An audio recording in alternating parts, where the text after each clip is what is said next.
Common question. How do I know the potency of my infusion?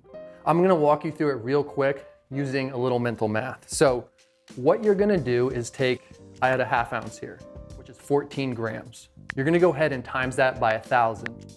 Just add 3 zeros to the end, bring it back to grade school here, you know what I'm saying.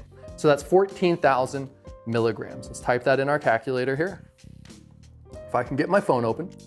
So we have 14,000, and then what's the potency of this? 25.26, we'll just say 25%. So you take that 14,000 times 25% equals 3,500 milligrams in total is what the potency should be.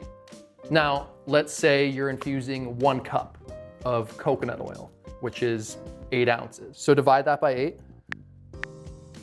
That means for each ounce of coconut oil, you have 437 milligrams, which is pretty potent. Now let's take it a step freaking further.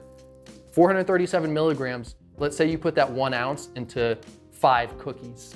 437 divided by 5. That would mean that each cookie has approximately 87.5 milligrams of active cannabinoids in there, which is a pretty potent fucking cookie. Now it's also important to note, that's a quick mental way to do it. Not 100% accurate. There could be burn off depending how you're doing your infusion. And a quick easy way to do it too, is this T-Check 3 now. I was about to say T-Check 2. They rolled out this T-Check 3 Potency Tester, a nice easy way to get pretty consistent, accurate results. I've done a lot of different experiments with this, literally testing the same batch like 5 to 10 times. And the numbers come out within like 1 to 2, maybe 3 milligrams fluctuation at max. So I do get behind the T-Check.